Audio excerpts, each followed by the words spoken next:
wabarakatuh. Selamat malam dan salam sejahtera untuk semuanya.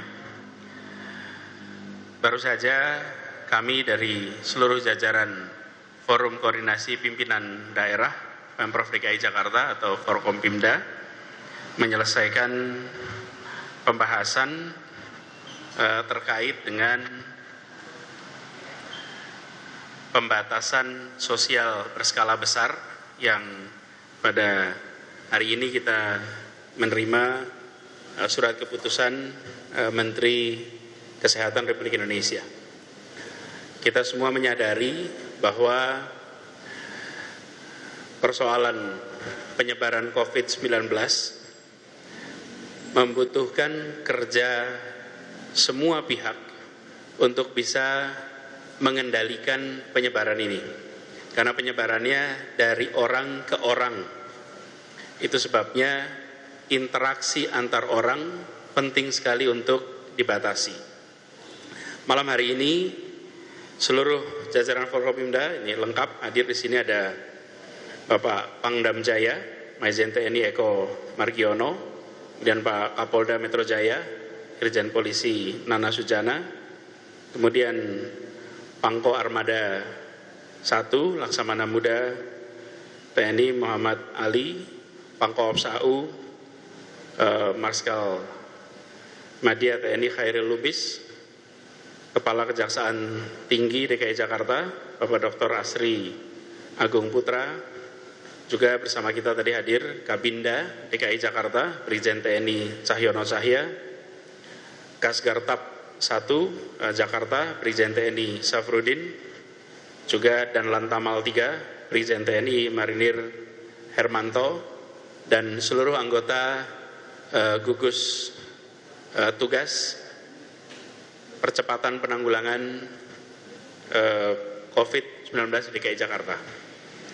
Dari pembahasan yang kita lakukan tadi, DKI Jakarta akan melaksanakan PSBB sebagaimana digariskan oleh keputusan Menteri, efektif mulai hari Jumat tanggal 10 April 2020.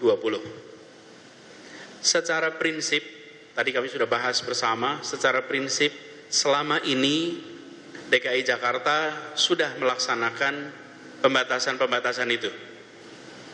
Mulai dari seruan untuk bekerja di rumah, menghentikan kegiatan belajar mengajar di sekolah dan mengalihkannya menjadi kegiatan belajar di rumah, kemudian menghentikan kegiatan peribadatan di rumah-rumah ibadat, mengerjakan kegiatan peribadatan di rumah. Begitu juga dengan pembatasan transportasi, semuanya sudah kita lakukan selama 3 minggu terakhir ini. Jadi bagi masyarakat Jakarta yang akan nanti kita lakukan mulai tanggal 10, utamanya adalah pada komponen penegakan. Karena akan disusun peraturan yang peraturan ini memiliki kekuatan mengikat kepada warga untuk mengikuti.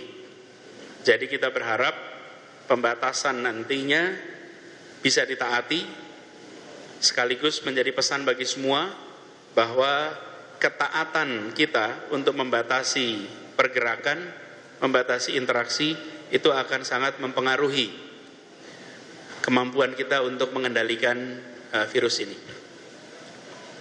Bapak Ibu sekalian yang saya hormati, ada beberapa prinsip yang nanti akan kita tegakkan di dalam pembatasan ini.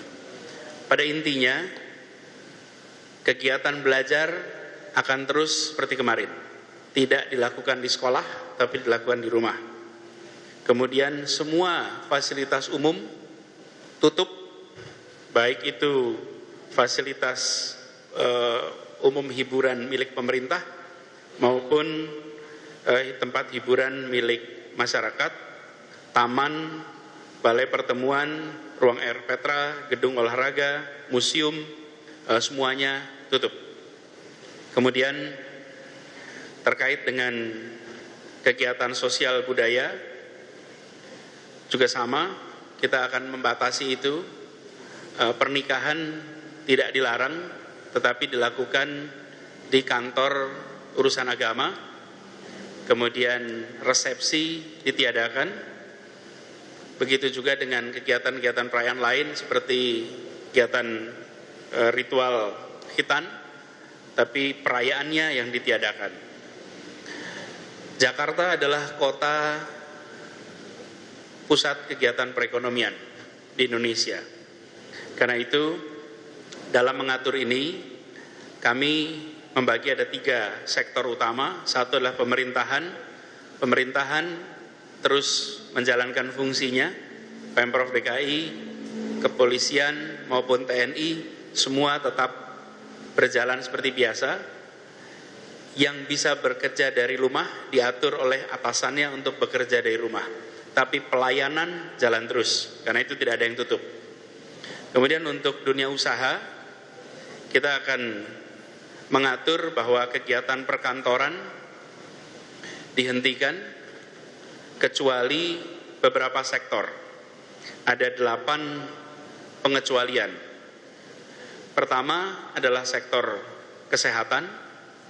Kedua, sektor pangan, makanan, dan minuman. Ketiga adalah sektor energi. Ini seperti air, gas, listrik, pompa bensin, itu semua berfungsi seperti biasa. Kemudian sektor keempat adalah komunikasi.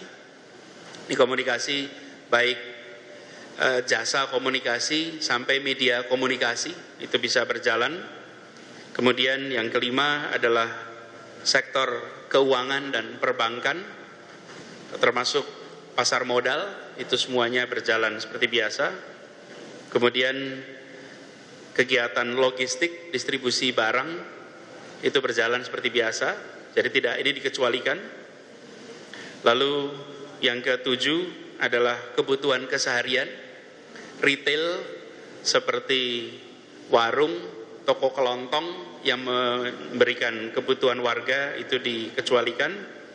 Dan yang ke-8 adalah sektor industri strategis yang ada di kawasan ibu kota. Jadi semua kegiatan yang lain akan dianjurkan untuk bekerja dari rumah. Dan 8 sektor ini, sektor kesehatan misalnya, itu diizinkan untuk tetap berkegiatan. Dan ini bukan saja rumah sakit atau klinik. Ini termasuk industri kesehatan. Seperti misalnya usaha memproduksi sabun, usaha memproduksi disinfektan. Itu sangat relevan dengan situasi sekarang, jadi tidak berhenti. Begitu juga dengan kegiatan organisasi sosial. Organisasi sosial yang terkait dengan penanganan wabah COVID-19 bisa terus berkegiatan seperti biasa.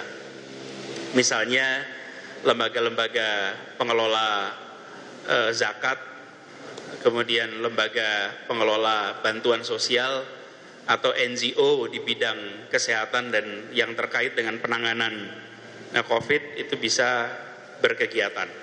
Bagi sektor-sektor yang tadi dikecualikan, mereka semua harus melaksanakan kegiatan dengan mengikuti protap penanganan COVID-19.